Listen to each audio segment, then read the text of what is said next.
தைப்பூசம் ஒரு நாள் விரதம் எப்படி முறையா இருக்கிறது அப்படின்றத பார்க்கலாம். பிப்ரவரி 1ஆம் தேதி ஞாயிற்றுக்கிழமை தைப்பூசம். பூச நட்சத்திரம் எப்போ ஆரம்பிக்குது அப்படின்னா ஜனவரி 31ஆம் தேதி சனிக்கிழமை இரவு 1:36க்கு ஆரம்பிச்சு அடுத்த நாள் பிப்ரவரி 1ஆம் தேதி இரவு 12:05 வரையும் பூச நட்சத்திரம் இருக்கு. ஞாயிற்றுக்கிழமை முழுவதும் பூச நட்சத்திரமும் பௌர்ணமியும் முழுமையா இருக்கிறதால பிப்ரவரி 1ஆம் தேதி ஞாயிற்றுக்கிழமை தைப்பூச விரதம் இருந்து முருகபெருமான வழிபடணும்.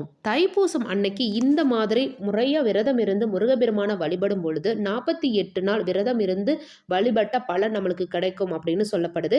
அது எப்படி அப்படின்னா காலையில எழுந்து குளிச்சுட்டு வீட்டு வாசல் தெளிச்சு கோலம் போட்டுட்டு பூஜை ரூமுக்கு வந்து முருகபெருமானோட படம் இருந்ததுன்னா தொடச்சி சந்தன குங்குமம் வச்சு பூக்களால் அலங்காரம் பண்ணி வச்சுக்கோங்க. இல்லை விக்கிரகம் வேல் வச்சுருக்கீங்க அப்படின்னா அபிஷேகம் பண்ணிவிட்டு பூக்கள் வச்சு மஞ்சள் குங்குமம் வச்சு அலங்காரம் பண்ணி வச்சுக்கோங்க.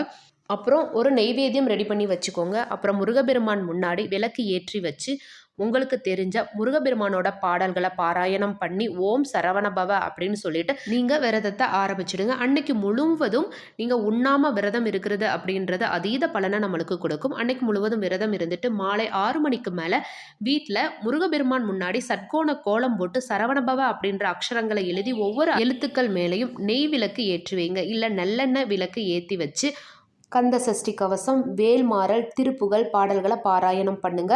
அதுக்கப்புறம் நெய்வேத்தியம் சமர்ப்பணம் பண்ணிட்டு தீப தூப ஆராதனை காமிச்சிட்டு அதுக்கப்புறம் உங்களோட வேண்டுதலை முருகபெருமானுக்கு சமர்ப்பணம் பண்ணணும். எப்படி பண்ணணும் அப்படின்னா கையில் ஒரு பூ வச்சுக்கோங்க. உங்களோட வேண்டுதலை முருகபெருமான்கிட்ட சொல்லி அந்த பூவை முருகபெருமானோட திருப்பாதத்தில் சமர்ப்பணம் பண்ணிடுங்க. அதுக்கப்புறம் தீப தூப ஆராதனை காமிச்சு மங்களாரத்தி காமிச்சு உங்களோட பூஜையை நிறைவு பண்ணிக்கலாம். முடிஞ்சா பக்கத்தில் முருகன் கோவில் இருந்தது அப்படின்னா அபிஷேகத்துக்கு பால் வாங்கி கொடுங்க. அர்ச்சனைக்கு செவ்வரளி மரல்களை வாங்கி கொடுத்துட்டு முருகபெருமானை போயிட்டு தரிசனம் பண்ணிட்டு வந்து அதுக்கப்புறம் வீட்டுக்கு வந்து சாப்பாடு சாப்பிட்டுட்டு விரதத்தை நிறைவு பண்ணிக்கலாம். இந்த மாதிரி நீங்கள் முறையாக விரதம் இருக்கும்போது 48 நாள் நீங்கள் விரதம் இருந்த பலன் உங்களுக்கு கிடைக்கும் அப்படின்றதுல எந்த ஒரு மாற்று கருத்துமே இல்லை. இந்த அற்புதமான நாளை தவற விட்டுடாதீங்க. பிப்ரவரி 1ஆம் தேதி ஞாயிற்றுக்கிழமை தைப்பூசம். முருகபெருமான வழிபட்டு சகல சௌபாகியத்தையும் பெறுங்க. இந்த மாதிரியான ஆன்மீக தகவல்களை நீங்கள் தெரிஞ்சுக்கிறதுக்கு நம்மளோட சேனலை சப்ஸ்கிரைப் பண்ணி வச்சுக்கோங்க. உங்கள் நண்பர்கள் கூடயும் பகிர்ந்துக்கோங்க. முருகபெருமானை உங்களுக்கு பிடிக்கும் அப்படின்னா மறக்காம இந்த வீடியோக்கு ஒரு லைக் கொடுத்துட்டு ஓம் சரவணபவ அப்படின்னு சொல்லிட்டு கமெண்ட் பண்ணுங்க. வெற்றிவேல் முருகனுக்கு அரோகரா. நல்லதே நடக்கும்.